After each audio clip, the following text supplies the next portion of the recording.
Actually, I feel like the real circlip, the main circlip is here, and it's really kind of almost like welded together. I'll try heating it. Yeah, there it comes off. So this is what's gonna come out for the bushing to be pressed out.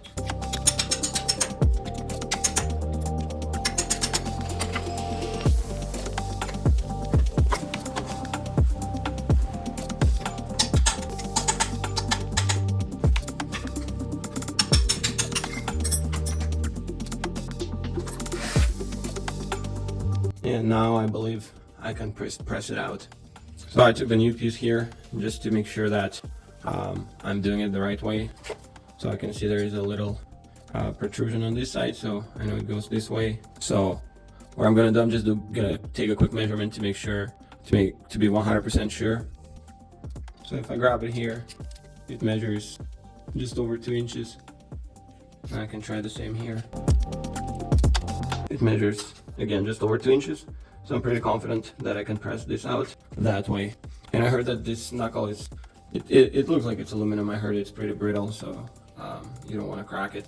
The hardest part here is being able to fit anything in here. As you can see, there's the space here is almost non-existent.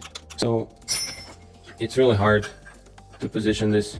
I had to bend this a little bit to position it kind of a little bit off like this, so that I can actually, so that it clears. So I'll see if I can somehow mount this in a solid way so that I can push it out, but it's really tricky because there's no space. I found a cup that is about the same diameter, so I'll get it moving and see if it passes through. I think it will, and then hopefully on this other side I can get this to hold. So I decided to just disassemble things further since I'll be changing the big bearing. So it's a 14 E-Torx.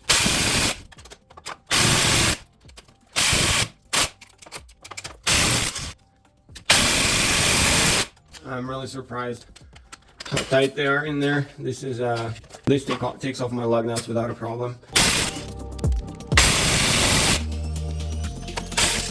Without the extension, I think you get more torque.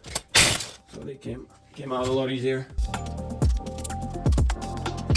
These are all the same length.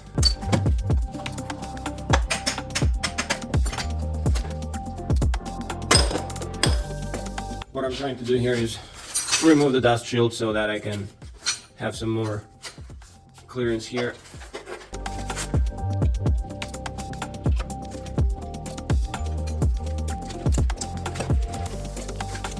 Now I'd like to disconnect the brake cable, and it looks like I'll have to take this spring out to be able to do that. You're left with this, so, and this is how it goes in and comes out. All right, 4 10mm bolts. Let's try again with a new battery.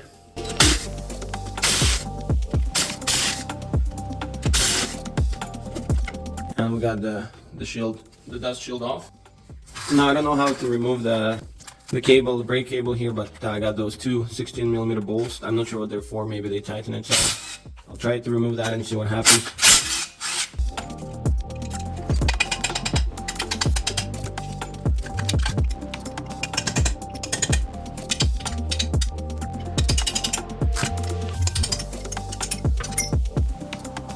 So I don't think it's holding the cable in here, and I feel like I just need to pull it out. Alright, I was able to just pull it out by pulling on him. I think this piece was stuck in there. And the reason I want to get it out is I would like to be able to put this maybe on a press, see if I can get it in there. Still doesn't want to come out. I guess here I don't have much choice but just to pull on it. I think there is some kind of a rubber that's holding it, but it's not coming out. So while I was pulling, I think I managed to get this rubber on top, and there gotta be another piece just like this on the other side. So I have to figure out a way if I can just pull it out by force, or if there is another way to do it. So I took it off, I guess it goes this way. So I'll see if I can pull it out now on the other side. And it's just not coming out. So I'm just thinking maybe it's meant to push through this way.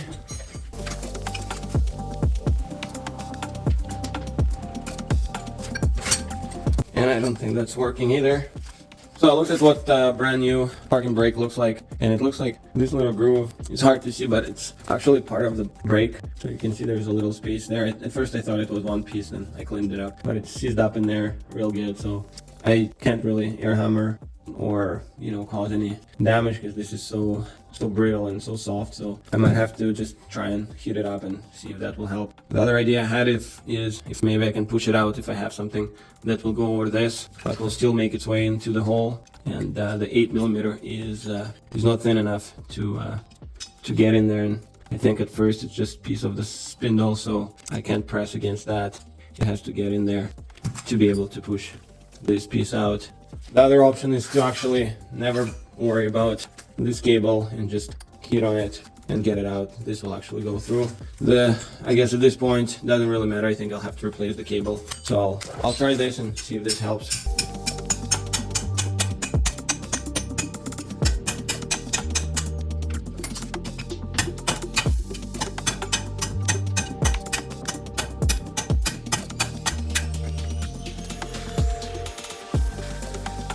Even after heating it, I still can't get it out.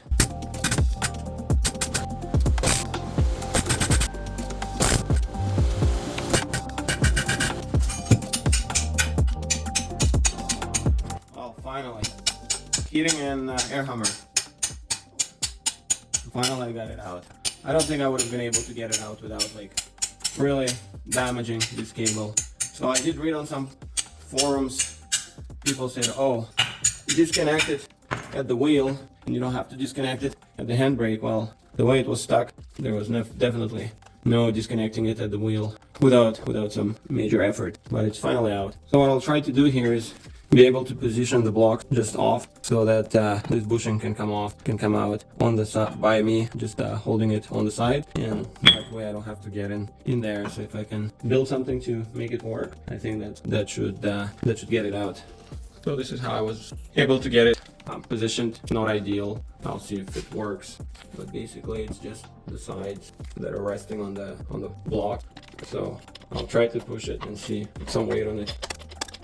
And I just saw a little movement, so it's uneven, but that's fine. I'll try to reposition it now. It's hard to position it right, just different heights, and that piece is obviously not perfectly square, doesn't give me equal sides, so I had to play around, but I think I got it more or less even for me to press it out. And I think that's it.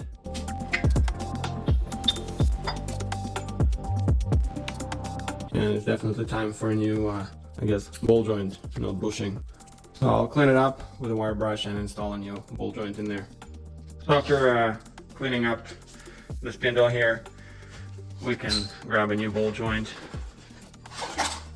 and install it back in there. Here again, we're facing the same problem, but I was able to position it barely how I need it, and because there's so little clearance here, it's kind of hard to have it going 100% straight. But once you start putting pressure, it should press fine.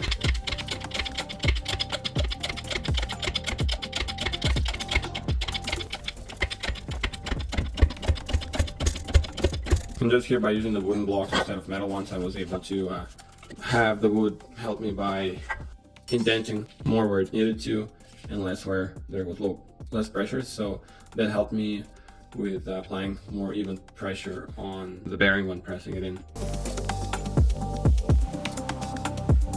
So as long as I can get this circlip to fit, I know that I was able to press it enough.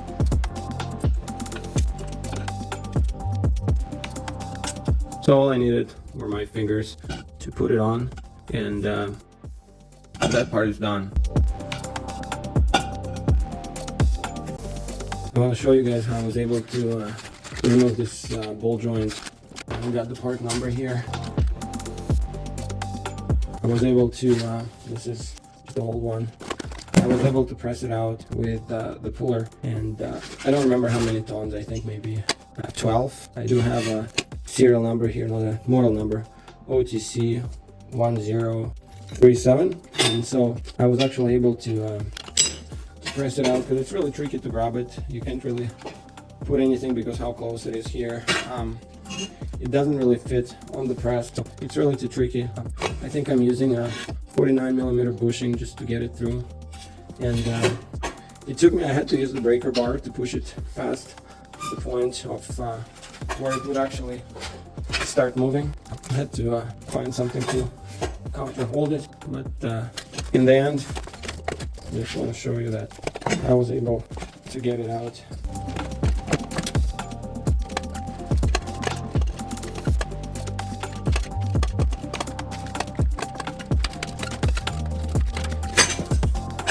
All right, that's it. I got the old piece out, and this is actually a 50mm bushing that passes through here. And if I try a 51, actually 51 will work too. It's just harder to align, so it doesn't go on the side. But then I got the 52 here. It won't fit. So 50 or 51 is perfect for this.